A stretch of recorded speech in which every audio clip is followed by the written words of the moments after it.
तो उसके एक्सपीरियंसेस को बहुत सिंपल से सेंटेंसेस में आपको लिखना है, कोशिश करनी है।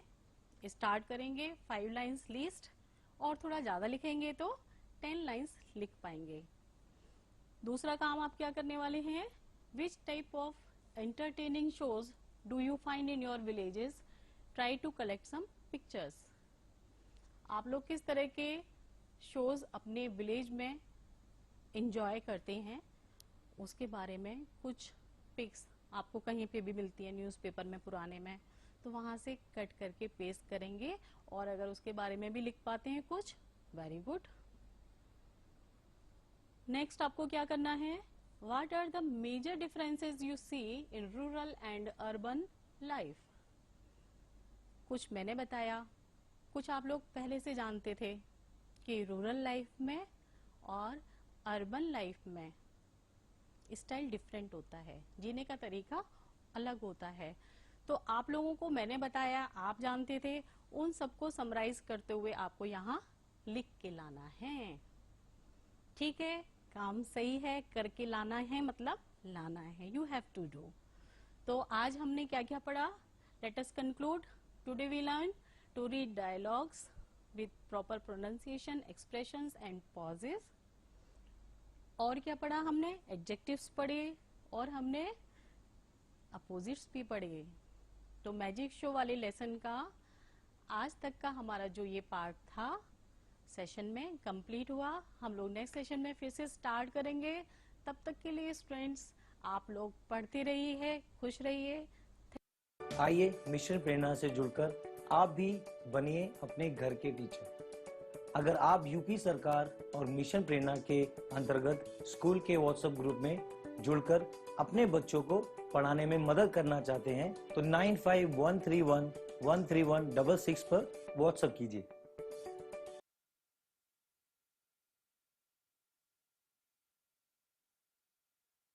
नमस्कार। आज की इस ऑनलाइन कक्षा में आप सभी का बहुत बहुत स्वागत है। मैं रेणु सिंह आपके सामने उपस्थित हूँ कक्षा 6 के इतिहास विषय के साथ। आज तक आपने इससे पूर्व की कक्षाओं में हमारा परिवेश नाम से विषय को पढ़ा है। उसी विषय को अब हम सामाजिक विषय के रूप में पढ़ेंगे।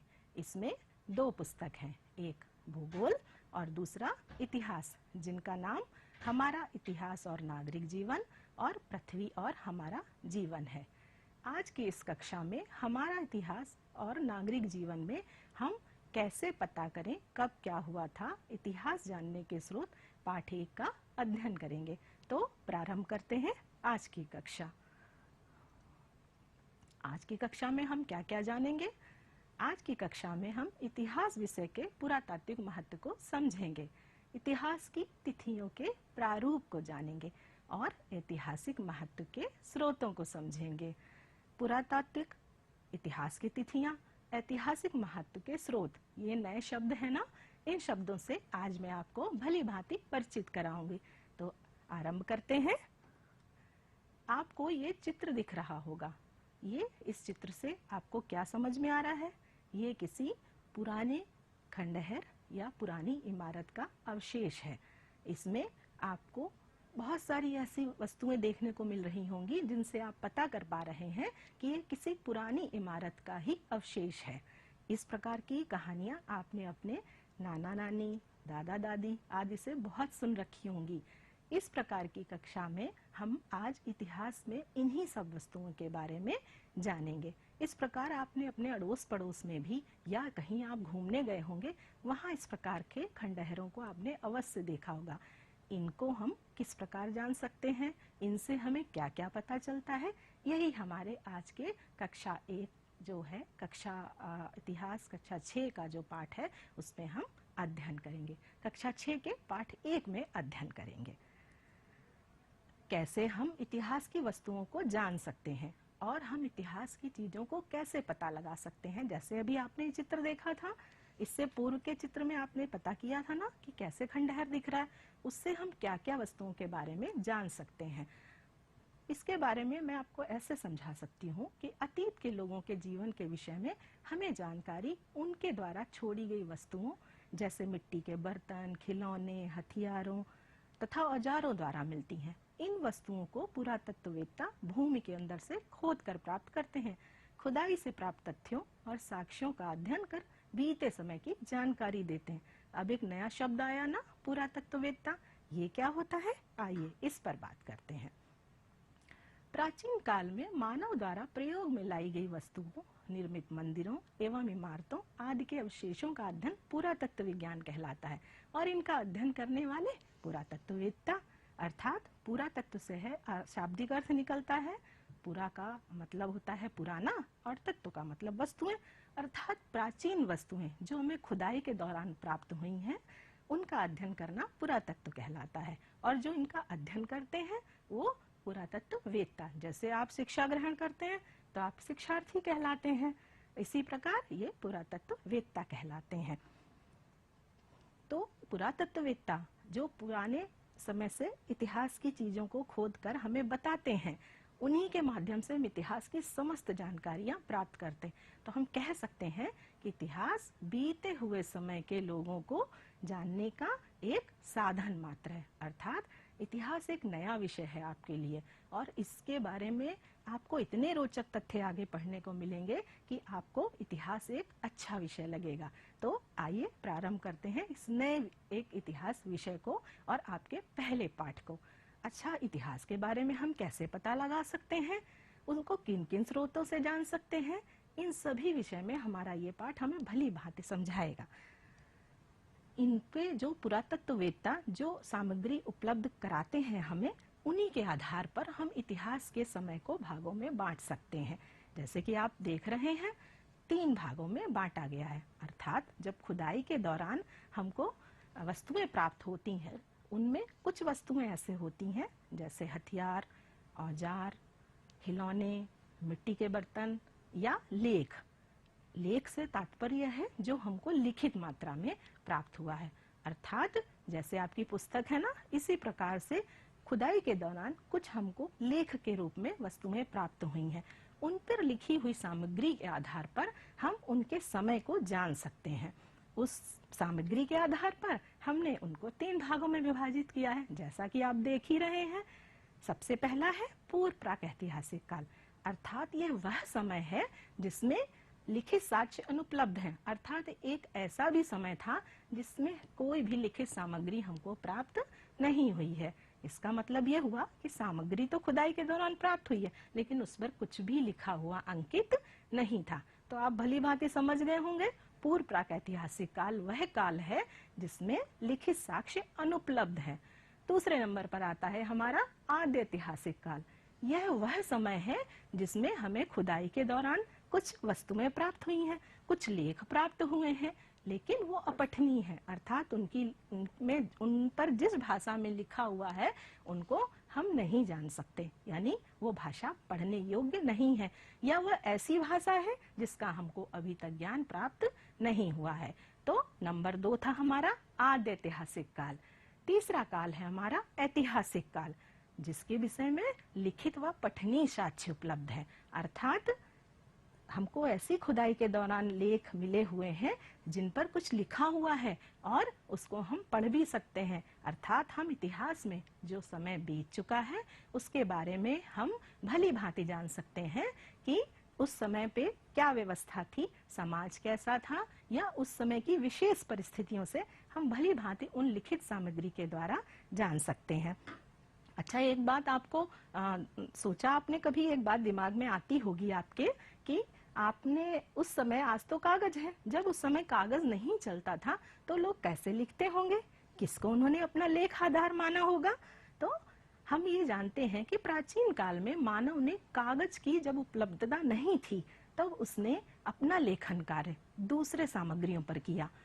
वो कौन कौन सी सामग्रियां थी उनके बारे में आइए चर्चा करते हैं। वो सामग्री थी हमारी, सबसे पहले ताड़पत्र, ताड़ के पेड़ के चौड़े पत्ते, अर्थात इसका यह अर्थ ये हुआ कि ताड़ के पेड़ के चौड़े पत्तों को तोड़कर उनको सुखाकर कागज के रूप में इस्तेमाल किया जाता था। भोजपत्र, भुर्ज नामक पेड़ की छाल को सुखाकर और उस पर लेखनी का कार्य किया जाता था, और जो हमें साक्ष्य के रूप में खुदाई के दौरान प्राप्त हुए हैं। तीसरा है तांबे के पतले एवं चपटे टुकड़े। तांबा धातु से तो आप परिचित ही होंगे। तांबे धातु को पीट पीट कर पतली पट्टी के रूप में कर लिया जाता था और उस पर लेखन कार्य किया जाता था। और जो सामग्री यानी ताम्रपत्र हमको खुदाई के दौरान प्राप्त हुए हैं। स्तंभ लेख, पत्थर के खंभों पर लिखे चित्रों को, पत्थर पर लिखे खंभों के उकेरे हुए जो हमें चित्र मिले हैं या जो खंभे मिले हैं, उनको हम स्तंभ लेख कहते हैं। वो चित्र के रूप में भी हमको वहाँ उस समय की तत्कालीन व्यवस्था से परिचित कराते हैं और कुछ लिपि के रूप में भी उकेरे हुए शब्द व अक्षर मिले हैं जो एक लेख के रूप में है और उन्हें हम स्तंभ लेख कहते हैं। शिलालेख, पत्थर की चट्टानों पर उकेरे हुए लेख, अर्थात उसमें किसी नुकीली धातु से छेद करके या तराश के उसके ऊपर लिखे गए लेखों को हम शिलालेख कहते हैं। अब तो आप जान गए होंगे भली भांति कि हमको खुदाई के दौरान कौन सी लिखित सामग्री मिली है, जिनसे हम उस समय, जबकि हम उपलब्ध नहीं थे, आज के हजारों सैकड़ों वर्ष पूर्व की वस्तुएं को हम देखकर कैसे पता लगा पाते हैं कि उस समय की सामाजिक, आर्थिक, राजनैतिक ये सब स्थितियां कैसी थी। है ना इतिहास बहुत रोचक विषय। आगे आप जैसे जैसे इस विषय का अध्ययन करेंगे आपकी रोचकता बढ़ती जाएगी।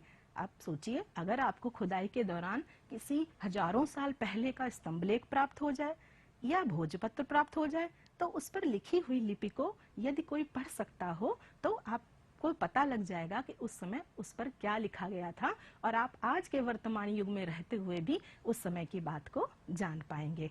तो आशा है आपको इन बारों में आपको अच्छा लगा होगा जानकर कि हमको खुदाई के दौरान क्या क्या चीजें प्राप्त हुई। तो एक बार पुनः दोहराते हैं, हमने उपलब्ध सामग्री के आधार पर समय को 3 भागों में बांटा है। ऐतिहासिक समय को 3 भागों में बांटा है, पूर्व प्रागैतिहासिक काल, आद्य ऐतिहासिक काल और ऐतिहासिक काल।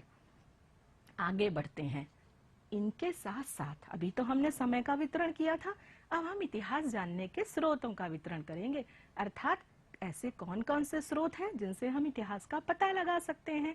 जैसे कि इतिहास में मिली हुई वस्तुएं, बर्तन, लिखित सामग्री, इन सबको हम कितने भागों में बांट सकते हैं। इसको जैसा आप चित्र पर देख ही रहे होंगे स्क्रीन पर, इनको हम 2 भागों में बांट सकते हैं। अच्छा, स्रोत से तो मतलब समझ रहे हैं ना, स्रोत का शाब्दिक अर्थ होता है साधन, अर्थात वह साधन जो हमें इतिहास के बारे में पता लगाते हैं, उनको हमने 2 भागों में बांटा है, पुरातात्विक स्रोत और साहित्यिक स्रोत। पुरातात्विक स्रोत के देखिए 4 भागों में बटे हुए हैं। दूसरा है साहित्यिक स्रोत, इसको हमने 3 भागों में बांटा है। पुरातात्विक स्रोत में सबसे पहला है अभिलेख। अभिलेख से कुछ समझ में आ रहा है? लेख यानी कुछ लिखित रूप में हो, अभिलेख। दूसरा है सिक्के व मोहरे। सिक्के और मोहरे, सिक्के तो आप सभी जानते होंगे और मोहरे प्राचीन समय में सिक्कों जैसी ही एक मुद्रा होती थी, उसको हम मोहरे कहते थे। तीसरा था पुरा स्थल। पुरा स्थल से तात्पर्य है पुराना और स्थल से जगह यानी पुरानी ऐसी कोई जगह जो खुदाई के दौरान हमको प्राप्त हुई है। और स्तूप, स्तूप का शाब्दिक अर्थ होता है टीला। इनके बारे में हम एक एक करके विस्तृत चर्चा करेंगे। अगला हमारा भाग है, ये तो पहला भाग था पुरातात्विक स्रोत, दूसरा भाग है साहित्यिक स्रोत। इसको भी हमने 3 भागों में विभाजित किया है। पहला है धार्मिक साहित्य।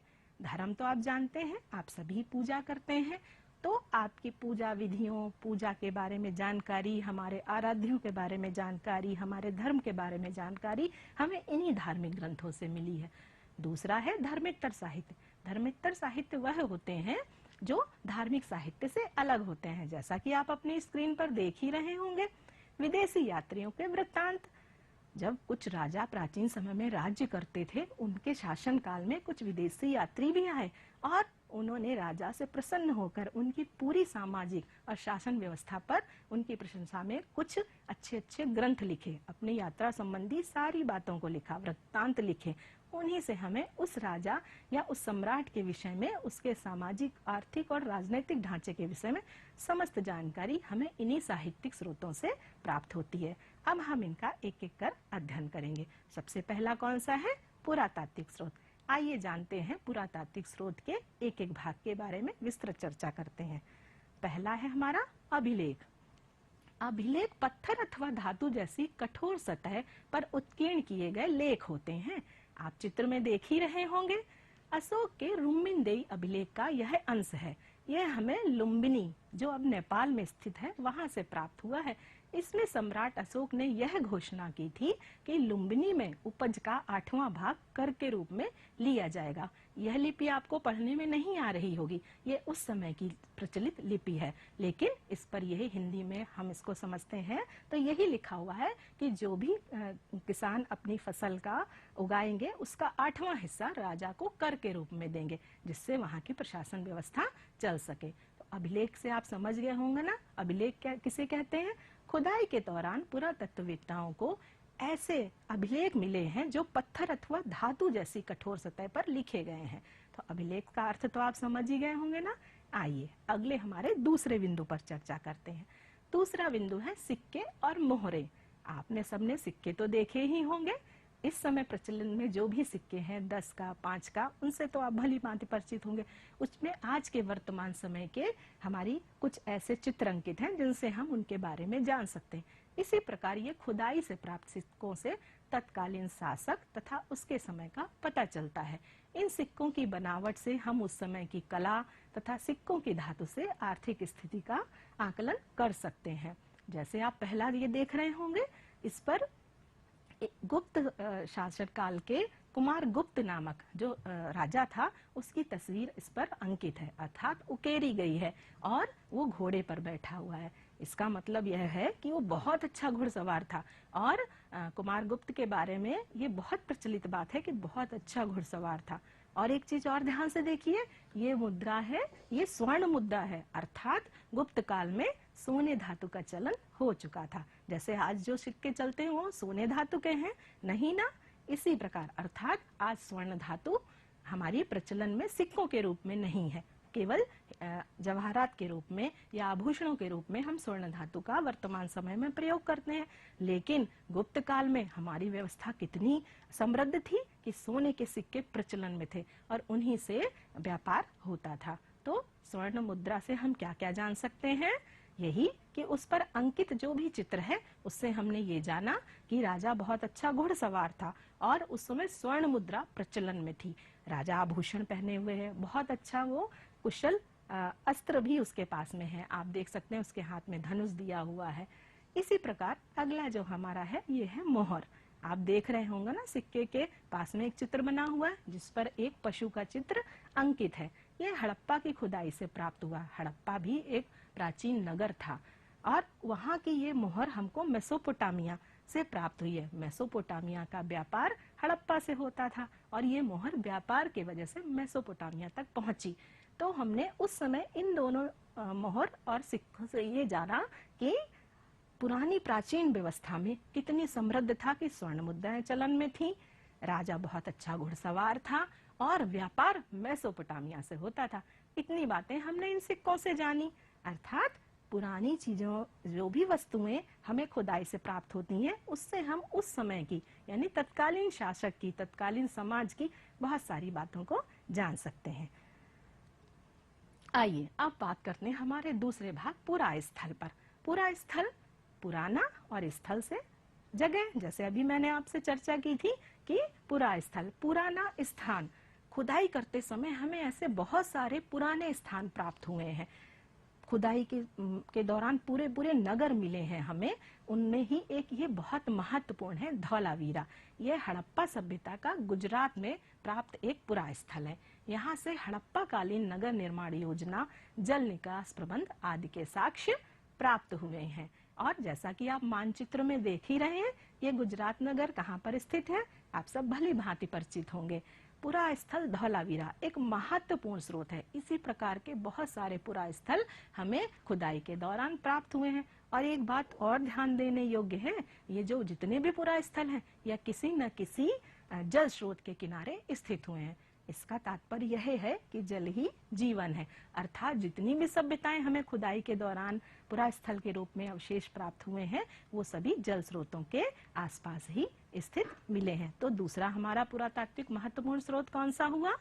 पुरा स्थल। पहला था अभिलेख और दूसरा पुरा स्थल। आइए अब बात करते हैं स्तूप के बारे में। स्तूप का शाब्दिक अर्थ होता है टीला, यानी एक टीले का निर्माण। आपने अपने घर के आसपास टीले तो देखे ही होंगे। एक टीले का निर्माण किया गया है। उस टीले के अंदर उस समय का जो प्रसिद्ध व्यक्ति अर्थात जैसे राजा या गुरु या कोई ऐसा प्रसिद्ध व्यक्ति होता था, उसके शारीरिक अवशेष जब उसकी मृत्यु हो जाती थी तो उसके शरीर के अवशेष जैसे दांत, नाखून, बाल आदि को सुरक्षित एक डिब्बे में बंद करके इन टीलों के अंदर रख दिया जाता था और ऐसी मान्यता थी कि वो मृत्यु के बाद भी इनका उपयोग अवश्य करता है, इनका उपभोग करने वो आता है या उनकी स्मृति में ये चीजें संरक्षित की जाती थी। जिस प्रकार आप चित्र में देख रहे होंगे, सारनाथ का धम्मेक स्तूप आपको चित्र में दिखाई दे रहा है। यह उत्तर प्रदेश में स्थित है और इसका निर्माण मौर्य वंश के शासक अशोक ने कराया था। स्तूपों के अंदर जैसा कि अभी हमने बात की, इसके अंदर बहुत सारी उनके द्वारा प्रयोग में की गई सामग्री जैसे उनके आभूषण, उनके वस्त्र सभी संरक्षित कर कर रखे जाते थे।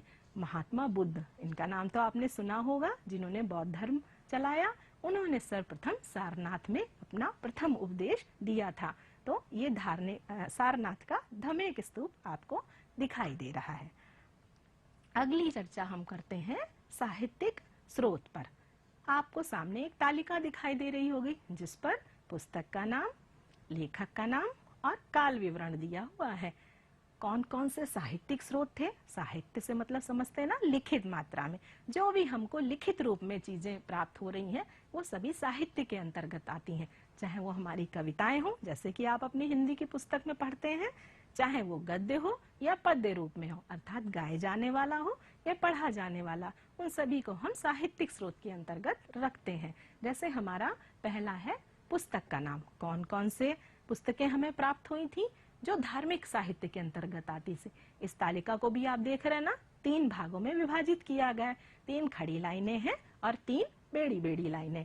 इनमें देखिए सबसे पहले हम जानेंगे धार्मिक साहित्य के बारे में। वेद नंबर 1 पर लिखा हुआ है ना, वेद जो है सबसे पुराने ग्रंथ माने जाते हैं, सबसे प्राचीन ग्रंथ जो है इन्हीं को माना जाता है और ये आर्यों के संबंध में सारी जानकारी हमको देते हैं। ऐसा कहा जाता है कि आर्य इस पृथ्वी पर आने वाले सबसे पहले सभ्य मनुष्य थे, अर्थात आर्यों के संबंध में वेदों में समस्त बातें लिखी हुई हैं। अगला दूसरा नंबर है रामायण एवं महाभारत। इनका नाम तो आपने सुना ही होगा, धार्मिक सीरियल भी आपने देखे होंगे जो इन पर बनाए गए हैं। इनको वाल्मीकि और वेद व्यास जी ने लिखा था। ये महाकाव्यकालीन समाज के विषय में जानकारी देते हैं और ये हिंदू धर्म के बहुत प्रसिद्ध ग्रंथ हैं। तीसरा है जैन एवं बौद्ध साहित्य जातक कथा। जैन एवं बौद्ध धर्म के बारे में सभी जानकारी हमको इन ग्रंथों में जातक कथाओं के रूप में पढ़ने को मिलती है। यह 6ठी शताब्दी ईसा पूर्व की राजनीतिक, सामाजिक एवं धार्मिक स्थिति का भली भांति वर्णन करते हैं। ये तो हुआ साहित्यिक स्रोत का पहला भाग अर्थात धार्मिक साहित्य। दूसरा भाग धर्मेत्तर साहित्य। बताया था ना, धर्मेत्तर साहित्य जो धर्म ग्रंथों, धार्मिक बातों के अलावा, धार्मिक ग्रंथों के अलावा जो भी साहित्य है, जो भी साहित्य खुदाई के दौरान प्राप्त हुआ है या कहीं प्राचीन समय से प्राप्त हुआ है, उसे हम धर्मेत्तर साहित्य के अंतर्गत रखते हैं। जैसे कि इसमें पहली पुस्तक का नाम दिया हुआ है अर्थशास्त्र, जो कौटिल्य चाणक्य जी ने लिखी थी। मौर्यकालीन समाज की राजनीतिक, सामाजिक, आर्थिक और धार्मिक स्थिति का भली भांति इसमें उल्लेख मिलता है। एक और पुस्तक दी हुई है 5 नंबर पर, राजतरंगिणी, जो कल्हड़ ऋषि ने लिखी थी। ये कश्मीर राज्य के 11वीं और 12वीं शताब्दी के इतिहास का भली भांति वर्णन इस पुस्तक में दिया गया है। अगला नंबर आप देख रहे होंगे, अगले खाने में विदेशी यात्रियों के वृत्तांत। ये 3 पुस्तकें मिली हैं हमें, इंडिका यात्रा विवरण और एक और यात्रा विवरण। इंडिका नामक पुस्तक मेगस्थनीज यूनानी राजदूत के द्वारा लिखी गई थी। इसने चंद्रगुप्त मौर्य कालीन समाज की झलक पूरी की पूरी इस पुस्तक में लिख दी है। अगर आप इसको पढ़ेंगे तो जानेंगे कि चंद्रगुप्त मौर्य के समय में उसका शासनकाल कैसा था और ये यूनानी राजदूत था। एक यात्रा विवरण, एक यात्री फाहियान नाम का यात्री आया और उसने अपना यात्रा विवरण पूरा इस पुस्तक में लिख दिया और राजा की प्रशंसा की। अगला है हमारा फिर यात्रा विवरण। ह्वेनसांग नामक चीनी यात्री आया। ये कन्नौज के सम्राट हर्षवर्धन के राज्य में आया था और हर्षवर्धन के शासनकाल से ये इतना प्रसन्न हुआ कि उसने उनकी प्रशंसा में और उनके समय की अच्छी बातों को और कुछ उनके समय की जैसी भी परिस्थितियां थी उन सभी का वर्णन अपने यात्रा विवरण में किया। तो इन सभी स्रोतों के प्राप्त से हम उस समय के जो भी शासन व्यवस्था थी, जो भी धर्म का प्रचार प्रसार हुआ, जिस प्रकार का समाज था, उस समय के बारे में हमें ये साहित्यिक स्रोत भली भांति परिचय कराते हैं। तो इतिहास जानने का साहित्यिक स्रोत भी एक सशक्त माध्यम है। ऐतिहासिक स्रोतों का हमारे जीवन में क्या महत्व है, अर्थात ये स्रोत तो हमें प्राप्त हुए हैं, लेकिन इनका हमारे जीवन में क्या महत्व, आइए जानते हैं। जितने भी स्रोत अभी हमने और आपने चर्चा की है, उनका सबसे महत्वपूर्ण महत्व यह है कि ये हमें आर्थिक स्थिति का ज्ञान कराते हैं। अर्थात मोहर को देख के आप समझ ही गए होंगे, वो पत्थर पर उकेरी हुई थी और सिक्के को देखकर स्वर्ण मुद्रा का पता चला, तो आर्थिक स्थिति का ज्ञान कराया ना। इसी प्रकार ये स्रोत हमारे लिए बहुत महत्वपूर्ण है। इनसे उस समय के समाज की जानकारी मिलती है। जितने भी अभिलेख, स्तूप, पुरास्थल, ग्रंथ, ये सभी जितने भी साहित्यिक जो स्रोत हमें प्राप्त हुए हैं या पुरातात्विक स्रोत प्राप्त हुए हैं, इनसे तत्कालीन समाज की स्थिति की जानकारी प्राप्त होती है। अन्य स्रोतों से राजनीतिक स्थिति का बोध होता है। मंदिर व खंडहरों से धार्मिक व सांस्कृतिक स्थिति का पता चलता है। पहले कौन पहले बाद में, आपने देखा था कि सबसे पहले अगर कहीं पर आपको किसी टीले को दिखता है, अगर उसकी आप खुदाई करेंगे तो उनकी एक एक सतह के बारे में आप जान पाएंगे। जैसे आप चित्र में देख रहे हैं, सबसे नीचे की 4 नंबर की सतह सबसे पुरानी होगी, 3 की उसके बाद की, 2 नंबर की उससे बाद की और 1 नंबर की सबसे नवीन होगी। इस प्रकार के अगर टीले पाए जाते हैं तो आप जान सकते हैं कि ये किस प्रकार सबसे ऊपर की सतह नवीन होगी। इतिहास में तिथियों का क्या महत्व है, जैसा कि हम देख रहे हैं, ईसा मसीह के जन्म के समय के पहले को ईसा पूर्व कहते हैं और ईसा मसीह के जन्म के बाद के समय को ईसवी कहते हैं। ईसा मसीह के जन्म के समय को कैलेंडर में 0 वर्ष मानकर इतिहास में आई हुई तिथियों के बारे में हम पता कर सकते हैं। ऐसा ईसा मसीह के जन्म से अगर 100 वर्ष पूर्व किसी का जन्म हुआ है तो उसे हम 100 ईसा पूर्व लिखेंगे, और अगर बाद में हुआ है तो हम उसे 100 ईस्वी बाद का लिखेंगे। जैसा कि चित्र में देख रहे हैं, 700 ईस्वी बाद का। इतिहास में आई हुई तिथियों को हम इसी प्रकार पढ़ेंगे। आइए कुछ और बातों को जानते हैं। इस पाठ में आए हुआ आपने महाभारत को पढ़ा। महाभारत विश्व का सबसे बड़ा महाकाव्य था। महाकाव्य का मतलब लंबी कविता, और संग्रहालय का अर्थ होता है जिसमें हम चीजें संग्रहित करके रख सकते हैं। लंदन स्थित ब्रिटिश म्यूजियम विश्व का सबसे बड़ा संग्रहालय है। और पुरातत्ववेत्ता एक शब्द आया था, अर्थात इतिहास जो हमें बताते हैं, खुदाई से जो सामान प्राप्त करते हैं, उन्हें पुरातत्ववेत्ता कहते हैं। अलेक्जेंडर कनिंघम को भारतीय पुरातत्व विभाग का जन्मदाता माना जाता है। आज हमने क्या क्या जाना बच्चों, एक बार रिवाइज कर लेते हैं। पुरातत्ववेत्ता, समय विभाजन, लेखाधार, स्रोत विवरण, अभिलेख, सिक्के व मोहरों के बारे में जाना, पुरास्थल स्तूप के बारे में जाना, साहित्यिक स्रोत के भेद के बारे में जाना, इतिहास क्यों महत्वपूर्ण है ये जाना, पहले कौन पहले बाद में कौन आया ये टीले के माध्यम से जाना। जैसे आपने कूड़ा पहले और उसकी अगर आप परतें हटाएं तो आपको पता चल जाएगा कि आपने कौन सा कचरा आज के 10 दिन पहले डाला था। इसी प्रकार टीले की खुदाई से हम जान सकते हैं।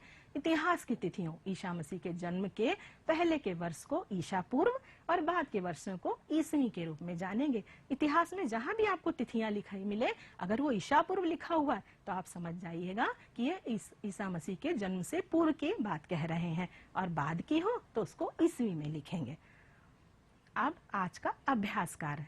अच्छा बच्चों, आज आपने देखा, जो भी जाना एक बार उसका अभ्यास कार्य कर लिया जाए।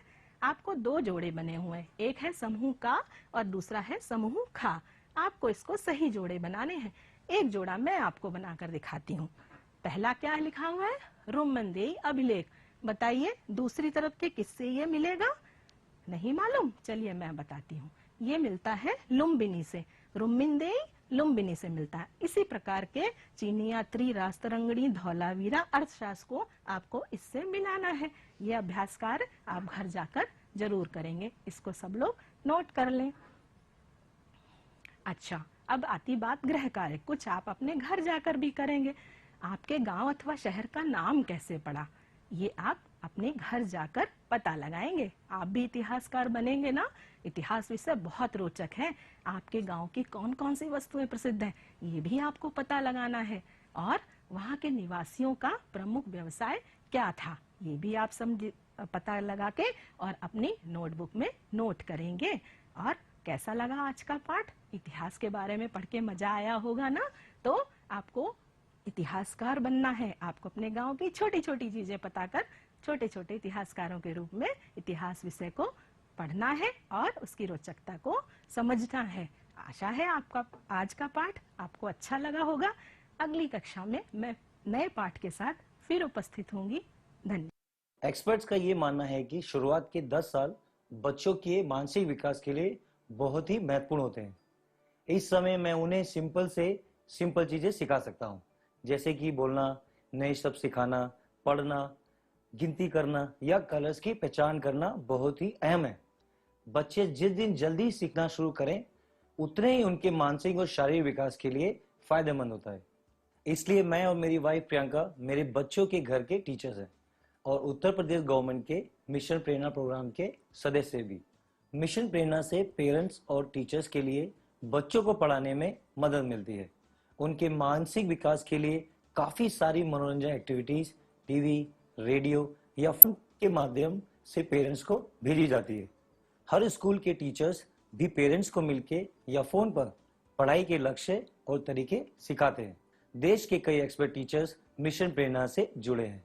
आइए मिशन प्रेरणा से जुड़कर आप भी बनिए अपने घर के टीचर। अगर आप यूपी सरकार और मिशन प्रेरणा के अंतर्गत स्कूल के व्हाट्सएप ग्रुप में जुड़कर अपने बच्चों को पढ़ाने में मदद करना चाहते हैं तो 9513113166 पर व्हाट्सएप कीजिए।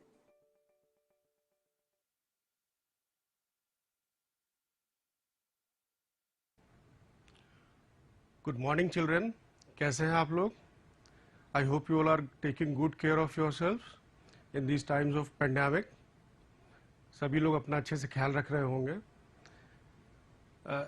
हम लोगों ने पिछली बार बात करी थी द होली गंगा पे। In our previous class we talked about the holy Ganga, the second chapter in your class text books, the holy Ganga, but only the half part could have been covered. Today we'll do the other half. But before we start our chapter, I would like you to have a quick recapitulation of that chapter. हम लोग जल्दी से एक बार इसको दोहरा लेते हैं। हमने क्या पढ़ा था पिछले क्लास में? सबको होमवर्क मिला था, सब लोगों ने अपना अपना होमवर्क कर लिया होगा और जो एक्सरसाइजेस वगैरह मिली थी वो सबने कर ही ली होंगी। तो हम लोग बस ये देखते हैं कि हमने पढ़ा क्या था पिछली बार। इन क्वेश्चंस के हिसाब से, इन क्वेश्चंस की मदद से we will see how we have done. Which is our national river? हमारी राष्ट्रीय नदी कौन सी है? पढ़ाया था पिछली बार आपको, पढ़ाया था पिछली बार आपको कि हमारी राष्ट्रीय नदी कौन सी है? Ganga is our national river. Ganga हमारी राष्ट्रीय नदी है। Why is Ganga worshipped as a goddess? हम देवी की तरह उसकी पूजा क्यों करते हैं गंगा की? Ganga is worshipped as a goddess because it is considered sacred and the lifeline of our country. Ganga की पूजा हम लोग एक देवी की तरह इसलिए करते हैं क्योंकि उसे बहुत पवित्र माना जाता है और वो हमारे देश की जीवन रेखा के समान है। Then again, from where does Ganga begins it journey? कहां से गंगा अपनी जर्नी स्टार्ट करती है? Ganga begins its journey from Gomukh high up in the Himalayas. ये बात हुई थी पिछली बार हम लोगों की। हम लोगों ने बताया था आपको कि गोमुख जो एक ग्लेशियर है हिमालय में बहुत ऊपर, वहां से गंगा निकलती है और फिर बहुत सारी छोटी छोटी छोटी छोटी माउंटेनस रिवर्स के साथ मर्ज करते हुए वो नीचे आती है प्लेन्स में और फिर एक गंगा का स्वरूप लेती है। Where does the Ganga enter the plains? Plains में कब आती है? कब वो हिमालय का माउंटेन्स का जो रास्ता है वो छोड़ देती है और कब एंटर करती है प्लेन्स में? Ganga enters the plain at Haridwar. Haridwar वह शहर है, वो जगह है जहां पर गंगा प्लेन्स में एंटर करती है. ये सारी बातें हो चुकी थी. एक बार याद हो गया होगा आपको कि कैसे गंगा गोमुख से निकलती है और छोटी छोटी अन्य नदियों के साथ मिलते हुए, मर्ज करते हुए वो प्लेन्स में आ जाती है. यहां तक का पार्ट हम लोग ने करा था और आज हम लोग इसके आगे से देखते हैं. Now will begin the second part of our chapter. I will read aloud. You open your textbooks to this and read along with me. Many big rivers join the Ganga in the plains.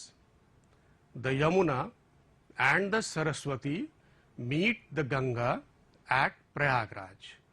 This meeting place of the three rivers is called Triveni Sangam. This place is very holy. It is called Tirthraj Prayag. Kumbh Mela at Prayag has gained international fame as the world's largest religious gathering of people. Many Hindus believe that taking a holy dip in the Ganga can purify a person's soul. All the past sins, after Ganga can purify a person's soul of all the past sins. After passing through many big cities, the Ganga flows towards the sea. As it reaches